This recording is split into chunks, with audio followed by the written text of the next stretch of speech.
5 ওয়াক্ত নামাজের পরে 5টা সূরা আছে, হে মা আপনি তেলাওয়াত করেন কিনা জানি না, আর জানলেও আপনি তেলাওয়াত করেন কিনা জানি না। ফজরের পরে সূরা ইয়াসিন তেলাওয়াত করা হয়। সূরা ইয়াসিনের কত ফজিলত, একটা ফজিলতের কথা বলি, যে ব্যক্তি সূরাতুল ইয়াসিন তেলাওয়াত করবে তার আমলনামায় 10 খতম কোরআন খতমের সওয়াব দেওয়া হয়। 10 খতম কোরআন তেলাওয়াতের সওয়াব, কোরআন খতমের। সূরা ইয়াসিন একবার তেলাওয়াত করে আরো কত ফজিলত। যে ব্যক্তি সূরা ইয়াসিন তেলাওয়াত করবে, এই পর্দার অন্তরের মা জীবন ভর জীবনটা শেষ করে দিয়েছেন, এখনো আমল পর্যন্ত ধরতে পারলেন না, সূরাতুল ইয়াসিন তেলাওয়াত করতে পারলেন না। এ মা আপনিও করেন না, আপনার মেয়েও করেন না, আপনার সন্তানও করে না, আপনার পুত্রবধূ করে না। কারণ ঘরের মূল যে যদি আমলে থাকে, ঘরের অন্যান্য লোকগুলো আশা করা যায় আমল করবে। ঘরের মূল হোতা, ঘরের যে মেম্বার, মূল অভিভাবক যদি ঠিক থাকে তাহলে ঘরটা সুন্দর হয়ে যাবে, ঘরটা যেমন জান্নাতি ঘর হয়ে যাবে। এই জন্য ফজরের পরে সূরা ইয়াসিন তেলাওয়াত করা, জোহরের পরে সূরাতুল ফাতাহ তেলাওয়াত করা হয়, আমলি সূরা। আসরের পরে সূরা নাবা তেলাওয়াত করা হয়, আম্মা ইয়াতাসাআলুন। মাগরিবের পরে সূরাতুল ওয়াকিআ তেলাওয়াত করা হয়, সূরা ওয়াকিআ। মাগরিবের পরে ইশার নামাজের পরে সূরাতুল মুলক, তাবারাকাল্লাযী বিয়াদিহিল মুলক। ইশারের পরে সূরা মুলক তেলাওয়াত করা হয়। হাদিস শরীফের মধ্যে আসে, যে বান্দা বান্দি সূরাতুল মুলক তেলাওয়াত করে ঘুমাইবে তার কবরের আযাব আল্লাহ পাক রব্বুল আলামিন হালকা করে দিবে। সুবহানাল্লাহ। সূরা মুলক তেলাওয়াত করলে কবরের আযাব আল্লাহ লাঘব করে দেয়, হালকা করে দেবে। এই জন্য কোরআনের সাথে যত সম্পর্ক রাখবো, কোরআনের সাথে যত সম্পর্ক রাখবো, আমাদের ঘরের মধ্যে তত শান্তি আসবে, ঠিক কিনা? কোরআনের সাথে সম্পর্ক। আল্লাহ রাব্বুল আলামিন আপনাদের সামনে যে তেলাওয়াত করেছি, ইন্নাহু লাকুরআনুন কারীম,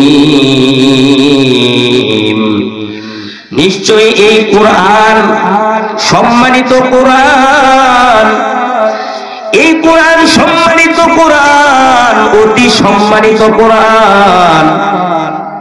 ফি কিতাবিম মাকনুন, সংরক্ষিত এক কিতাবে এটা লিপিবদ্ধ। এই কোরআন সম্মানিত কোরআন, এই কোরআনের মতো সম্মানিত পৃথিবীতে আর অন্য কোন জিনিস নেই। আল্লাহর কাছে আসমান জমিনের মধ্যে যা কিছু আছে সবচেয়ে প্রিয় হলো আহাব্বু ইলাল্লাহ আল কোরআন, প্রিয় হলো আল্লাহর কাছে সবচেয়ে প্রিয় হলো কোরআন। সুবহানাল্লাহ বলেন, একটু আওয়াজ করে বলেন সুবহানাল্লাহ, আলহামদুলিল্লাহ। আল্লাহর নবী বলেন, আল কোরআনু আহাব্বু ইলাল্লাহি মিনাস সামাওয়াতি ওয়াল আরদি ওয়া মান ফীহিন। কোরআন হলো আসমান জমিনের মধ্যে, এর মধ্যে যা কিছু আছে সবচেয়ে প্রিয় হলো কোরআন। এর নবীর উম্মতের দল, এই দামি কোরআন, কেমন দামি কোরআন! এই দামি কোরআনের সাথে যে সম্পর্ক রাখবে, যে ভালোবাসা রাখবে, আল্লাহ পাক তাকেও সম্মানিত দামি বানায়া দিবে। সুবহানাল্লাহ। আচ্ছা বলেন তো, একজন মান্যগণ্য দামি মানুষের সাথে যদি কেউ যদি চলাফেরা করে, তার সম্মান বাইরে যায় কিনা? মেম্বারের সাথে যদি কোনো ব্যক্তি চলে তো মেম্বারের লোক, চেয়ারম্যানের সাথে যদি কেউ চলে তো চেয়ারম্যানের লোক, এমপি মন্ত্রীর সাথে যদি কেউ চলে তাহলে তাকে বলবে সে এমপি এর লোক, এমপি মন্ত্রীর লোক। তাকে তার সাথে কথা বললেও হিসাব করে কথা বলতে হবে। এর নবীর উম্মতের দল, পৃথিবীর মধ্যে শ্রেষ্ঠ গ্রন্থ হলো আল কোরআন, যেই কালাম আল্লাহর বাণী, আল্লাহর কালাম, কালামুল্লাহ, স্বয়ং আল্লাহর বাণী, আল্লাহর কথা। সুবহানাল্লাহ, আল্লাহু আকবার, আল্লাহর বাণী। এই কালাম যে পড়বে সে যেন আল্লাহর সাথে কথা বললো। সুবহানাল্লাহ। এর নবীর উম্মতের দল, কেউ যদি আল্লাহর সাথে কথা বলতে চায়, কথোপকথন করতে চায়, আল্লাহর সাথে কথা যদি বলতে চায়, কেউ যদি আগ্রহ হয়, উদ্দীপনা হয়, আমি আল্লাহর সাথে কথা বলবো, আল্লাহর সাথে কথা বলবো, সে যেন নামাজ আদায় করে, সে যেন কোরআন তেলাওয়াত করে। হাদিসের মধ্যে আছে আল্লাহর বাণী কালাম যে তেলাওয়াত করবে সে যেন আল্লাহর সাথে কথা বললো। সুবহানাল্লাহ। এর চেয়ে দামি জিনিস আর কি হইতে পারে? আল্লাহর সাথে কথা বলছে।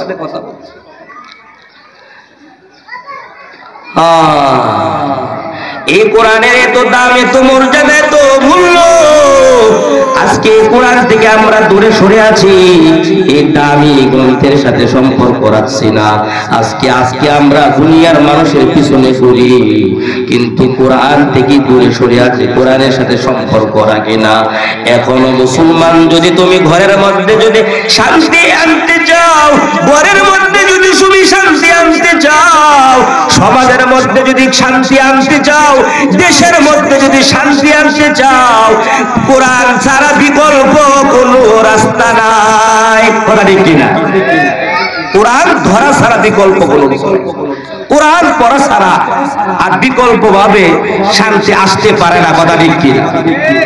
রাসূল বলেছেন, আমি তোমাদের মাঝে দুইটা জিনিস রেখে গেলাম, যারা দুইটা জিনিসকে আঁকড়িয়ে ধরবে, দুইটা জিনিসকে আঁকড়িয়ে ধরবে, তার ব্যক্তিগত জীবনে, পারিবারিক জীবনে, সামাজিক জীবনে, রাষ্ট্রীয় জীবনে, আন্তর্জাতিক জীবনে, যে বা যারা কোরআনকে ধরবে, ধরে রাখবে, আর রাসূল বলেছেন সে কোনদিন ধ্বংস হবে না, পথভ্রষ্ট হইবে না। সে পথভ্রষ্ট হইবে না, সে জাতি ধ্বংস হবে না। যে জাতি ধ্বংস হচ্ছে, মনে হয় বুঝি কোরআন থেকে দূরে সরে যাওয়ার কারণে যেই সমাজ ধ্বংস হয়ে যাচ্ছে, একমাত্র কোরআন থেকে দূরে সরে যাওয়ার কারণে যেই মহল্লা ধ্বংস হচ্ছে, যে বাড়িঘর, যে ঘর ধ্বংস হচ্ছে, অর্থাৎ ধ্বংস হয়ে যাওয়া মানে হলো ঘরের মধ্যে শান্তি নাই, অভাব, অভাব, পেরেশান, পেরেশান, হাই হুতাশ, হাই হুতাশ। হঠাৎ করে বাড়ি ধ্বংস হয়ে যাবে, হঠাৎ করে সন্তান ধ্বংস হয়ে যাবে, হঠাৎ করে ব্যবসা ধ্বংস হয়ে যাবে, হঠাৎ করে আগুন লেগে যাবে। সব কিছুর মূল হলো একমাত্র কেবলমাত্র কোরআনকে মুহাব্বত, কোরআন থেকে দূরে সরে যাওয়ার কারণে। মুসলমান ভাইরা, আসুন, সেই কোরআন এখনো আছে কি আছে না, নাকি পুরান হয়ে গেছে? আল্লাহ, এই কোরআনকে এখনো আমরা ধরার সুযোগ আছে। কোরআনকে সামনে রাখি, কোরআনকে সম্মুখে রাখি। গতকালকেও ইশারার পরে হাদিসটা পড়া হয়েছে আমার মসজিদে। যে ব্যক্তি কোরআনকে সম্মুখে রাখবে, অর্থাৎ যে কোরআন অনুযায়ী আমল করবে, কোরআনের অনুসরণ, আনুগত্য করবে, সেই জাতিকে আল্লাহ পাক জান্নাত দান করবেন, সেই ব্যক্তিকে আল্লাহ জান্নাত দান করবেন। সুবহানাল্লাহ। হাদিসের মধ্যে স্পষ্ট, যে ব্যক্তি কোরআনকে পিছে ফেলবে, পিছে ফেলে রাখার অর্থ হলো যে ব্যক্তি কোরআনের অনুসরণ করবে না, কোরআনের আনুগত্য করবে না, কোরআন যে অনুযায়ী জীবন গঠন করবে না, কোরআন অনুযায়ী ব্যক্তিগত জীবন গঠন করবে না, কোরআন অনুযায়ী পারিবারিক জীবন গঠন করবে না, সামাজিক জীবন গঠন করবে না, রাষ্ট্রীয় জীবন গঠন করবে না, সেই জাতি সেই ব্যক্তি জাহান্নামে যাবে। ঠিক কিনা? হাদিসের মধ্যে আসুন আমরা কোরআনকে সম্মুখে রাখি, কোরআনকে সামনে রাখি, এই কোরআন ওয়ালার মার্কাজকে সামনে রাখি। দুনিয়ার তন্ত্রমন্ত্রকে আমরা সামনে রাখি, জাগতিক শিক্ষাকে সামনে রাখি, কিন্তু কোরআনের শিক্ষাকে সামনে রাখি না। কথা ঠিক কিনা বলেন? অথচ কোরআনের শিক্ষাকে সামনে রাখতে হবে। রাসূল বলেছেন, তলাবুল ইলমি ফারিদাতুন আলা কুল্লি মুসলিম, প্রত্যেকটা নর নারীর জন্য, মুসলমানের জন্য ইলমি শিক্ষা করা ফরজ। যতটুকু ইলম শিক্ষা করা ফরজ, যতটুকু আপনি শিখলে দুনিয়াতে চলতে পারবেন, প্রাথমিক কমসে কম আপনার সন্তান কোরআন পড়তে পারে, নাজারা পড়তে পারে, মোটামুটি মাসাইল জানে, কিছু হইলেও জানে। এই প্রাথমিক শিক্ষাটা এই সমস্ত মাদ্রাসার নুরানির মধ্যে দেওয়া হয়। কথা ঠিক কিনা বলেন? চিৎকার করে বলেন কথা ঠিক কিনা? প্রাথমিক শিক্ষাটা আমি আপনাকে সেটা বলবো না। আপনার সন্তানকে হাফেজে কোরআন বানান, আপনার সন্তানকে এইভাবে মুফতি বানান, মুহাদ্দিস বানান, বড় আলেম বানান, এই কথা বলবো না। এর নবীর উম্মতের দল। আমি বলতে চাই, নবীজির হাদিসের রেফারেন্স দিয়ে সূত্র ধরে আপনার সন্তানকে কমসে কম প্রাথমিক শিক্ষা কোরআন শিক্ষা দেন।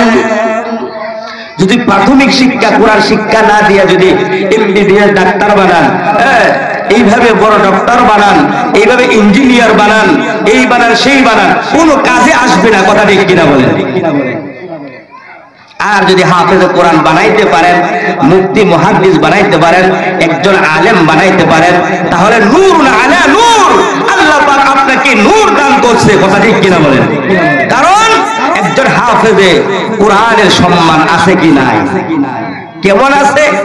এগুলো যদি একে একে বলি, একজন হাফেজে কোরআনের কত সম্মান, একজন আলেমের কত সম্মান।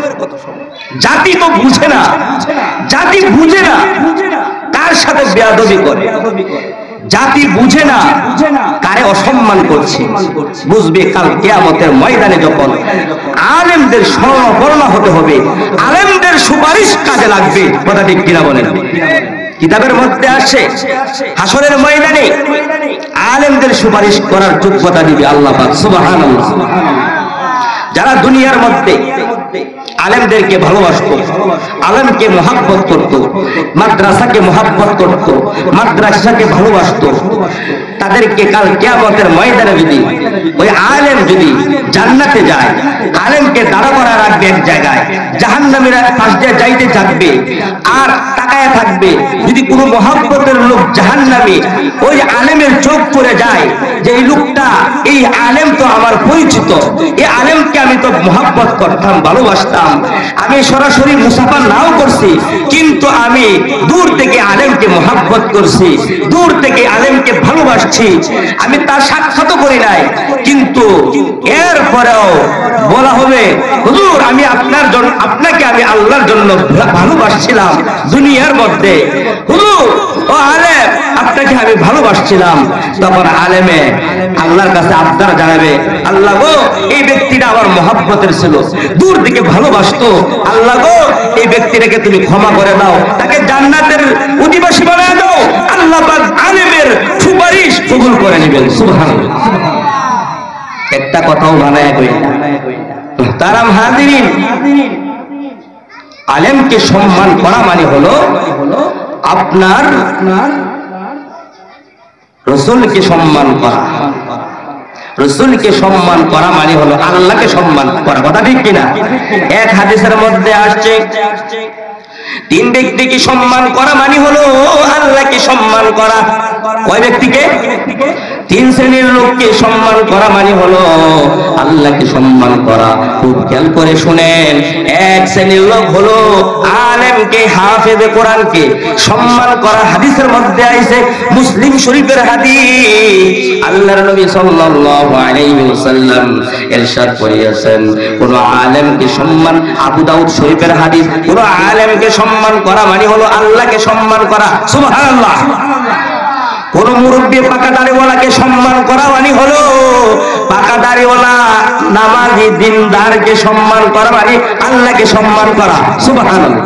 তাহলে একজন মুরব্বীকে সম্মান, আল্লাহকে সম্মান হয়, কথা ঠিক কিনা? একজন মুরব্বীর সাথে দূর দূর ব্যবহার করা যাবে না। আজকে মানুষ মান্যগণ্য নাই, মান্যগণ্য চলে গেছে এলাকা থেকে, সমাজ থেকে, কথা ঠিক কিনা বলেন? আগেকার সময় মানুষগুলো কি সম্মান করত, বাপ চাচাকে সম্মান করত, চাচাকে সম্মান করত, পাড়া প্রতিবেশীকে সম্মান করত, এইভাবে বাপের সাথে চলাফেরা করে, বন্ধু তার বন্ধুকে সম্মান করত। কিন্তু বর্তমানে এই সম্মানটা উঠে গেছে। তার মানে হলো আজকে কোরআন থেকে দূরে সরে যাওয়া, কোরআনের শিক্ষার আদব শিক্ষা নাই। এই জন্য কথা ঠিক কিনা বলেন? আমি সহজে দেখি না একজন কোরআন পড়নেওয়ালা হাফেজে কোরআন সহজে বাপ মা সাথে বেয়াদবি করে, থাকলেও দু একটা থাকতে পারে, কিন্তু যত আম মানুষের মধ্যে আছে, সে আলেমও না, ছাত্রও না মাদ্রাসার, কিন্তু তার দ্বারা বেয়াদবি হওয়াটা স্বাভাবিক, কথা ঠিক কিনা বলে? কিন্তু যার ভিতরে কোরআন আছে, কোরআনের মূল্য বাণী আছে, সে কোনোদিন পশ্চিমকালে বেয়াদবি করতে পারে না, যদি অজান্তে হয়ে যায়। আল্লাহ রাব্বুল আলামিন বলেন, ইন্নাহু লাকুরআনুন কারীম ফি কিতাবিম মাকনুন লা ইয়ামাসসুহু ইল্লাল মুতাহহারুন। বলতেছিলাম তিন ব্যক্তিকে সম্মান করা মানে হলো আল্লাহকে সম্মান করা। এক নাম্বার হলো হাফেজে কোরআনকে, আলেমকে সম্মান করা মানে আল্লাহকে সম্মান করা। দুই নাম্বার হলো পাকা দাড়িওয়ালা মুরব্বিকে সম্মান করা মানে হলো আল্লাহকে সম্মান করা। তিন নাম্বার হলো ন্যায় বিচারক বাদশাকে সম্মান করা মানে হলো আল্লাহকে সম্মান করা। সুবহানাল্লাহ। ন্যায় বিচারক বাদশা, ন্যায় বিচারক বাদশা নাই, আজকে উঠে গেছে, সারা পৃথিবী থেকে উঠে গেছে। আজকে একটা ন্যায় বিচারককে সম্মান করলে আল্লাহকে সম্মান করা হয়, সেই ন্যায় বিচার আজকে বিচারক বাদশা নাই। গ্রাম থেকে, ওয়ার্ড থেকে, ইউনিয়ন থেকে, থানা থেকে, জেলা থেকে, পুরো বিভাগ থেকে, আজকে সব জায়গায় যেন শুধু দুর্নীতি, দুর্নীতি, দুর্নীতিবাদ, কথা ঠিক কিনা বলে? ঘুষ খাইয়া বিচার পাল্টে ফেলে, কথা ঠিক কিনা বলেন? বিচারিক কাজ পরিবর্তন করে ফেলে। কাল কিয়ামতের ময়দানে আল্লাহর আদালতে কাঠ গড়ায় দাঁড়াইতে হবে, এক একটা করে জবাবদিহিতা করা লাগবে, কথা ঠিক কিনা বলেন? আল্লাহ রাব্বুল আলামিন বলেন, ইন্নাহু লাকুরআনুন কারীম ফি কিতাবিম মাকনুন লা ইয়ামাসসুহু ইল্লাল মুতাহহারুন তানজিলুম মির রাব্বিল আলামিন। এই কোরআন হলো সম্মানিত কোরআন। এই কোরআনের সাথে যে সম্পর্ক রাখবে, এই কোরআনের সাথে যে ভালোবাসা রাখবে, তার সম্মানও বেড়ে যাবে, তার সম্মানও আল্লাহ পাক বাড়ায় দিবেন। বলতেছিলাম দুনিয়ার কোন দামি মানুষকে সম্মান করলে ওই তার সাথে যে চলে তাকে সম্মান দেয় মানুষ।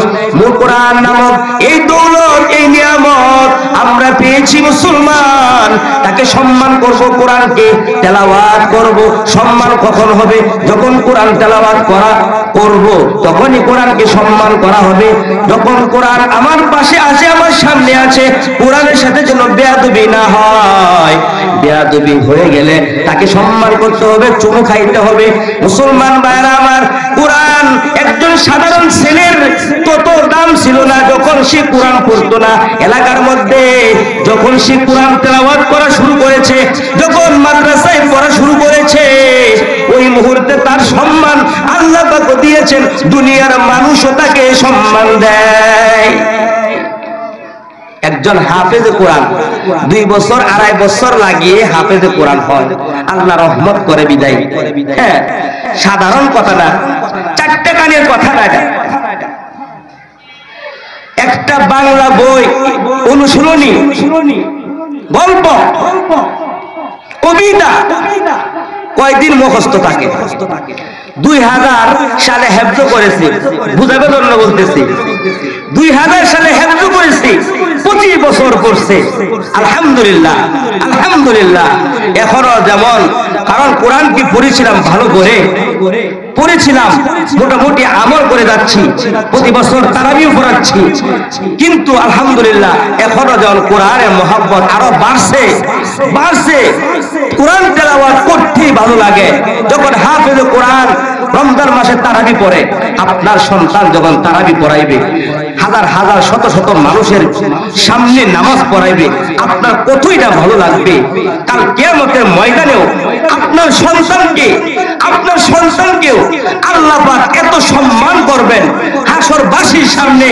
শুধু তাই নয়, ওই হাফেজ কোরআনের পিতা মাতাকেও সম্মান দিবে। কথা ঠিক কিনা? আল্লাহ, কোরআনের সাথে যে সম্পর্ক রাখবে, যে ভালোবাসা রাখবে, তার সম্মান বেড়ে যাবে, তাকেও আল্লাহ সম্মান দিবেন।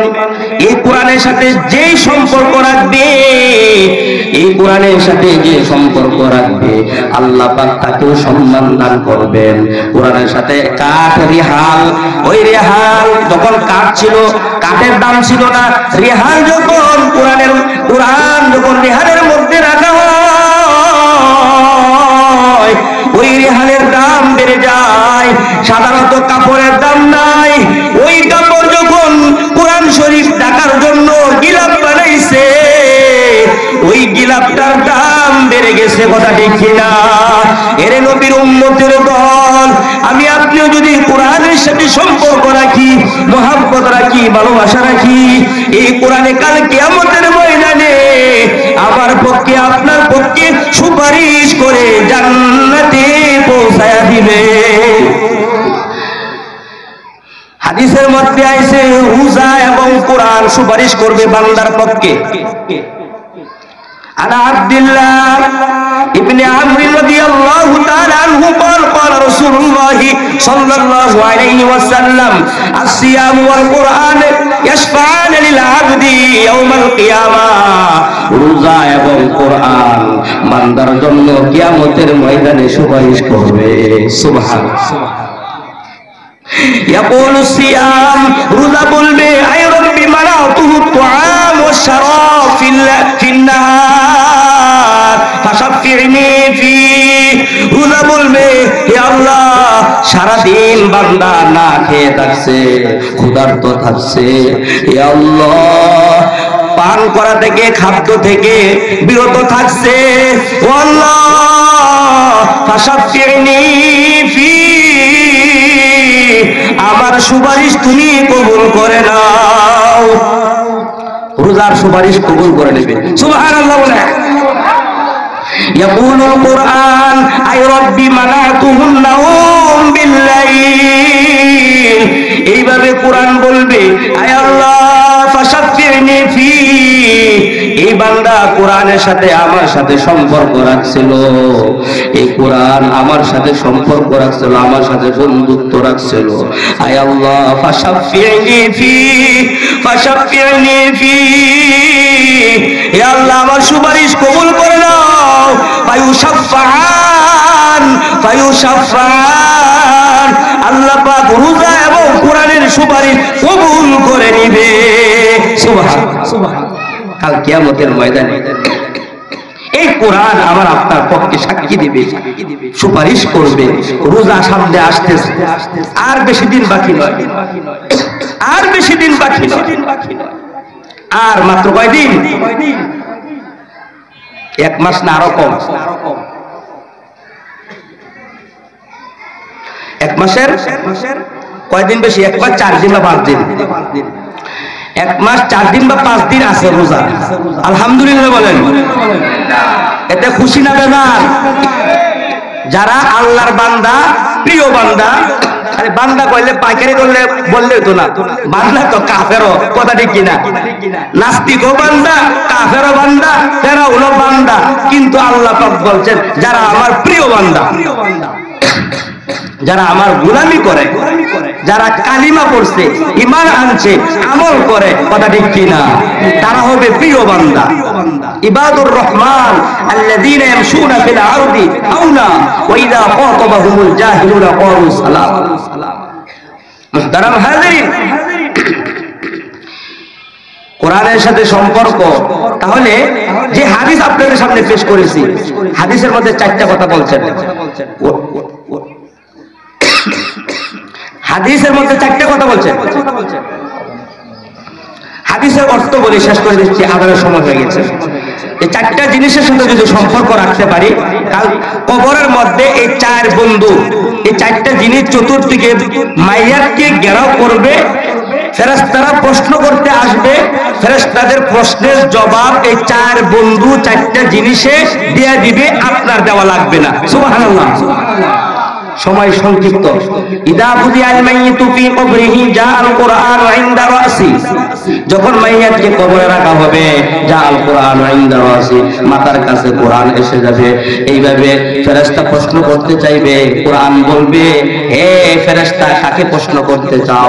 যত প্রশ্ন আছে আমাকে করো, কারণ মাইয়াতের বন্ধু আমি, কারণ দুনিয়ার মধ্যে আমার সাথে বন্ধুত্ব রাখছিল। এইভাবে ডান পাশে ওয়াসসালাতু আইয়ামিনি, নামাজ নামক বন্ধু দাঁড়াইবে, ফেরেশতা প্রশ্ন করতে চাইবে, নামাজ নামক বন্ধু বলবে, কাকে প্রশ্ন করতে চাও? আমি নামাজের সাথে সম্পর্ক আছিল, দুনিয়ার মধ্যে 5 ওয়াক্ত নামাজ পড়েছিল, বন্ধুত্ব রাখছিল, যা প্রশ্ন করা দরকার আমার সাথে প্রশ্ন করো, আমি প্রশ্নের জবাব আমি দিয়ে দিব। বাম পাশে রোজা দাঁড়াইবে, প্রশ্ন করতে চাইবে, রোজা এর প্রশ্নের জবাব দিয়ে দিবে। এইভাবে ওয়াসাইলুল হাসানাত ইনদা রিজলাই, পায়ের কাছে সমস্ত নেক আমলগুলো থাকবে।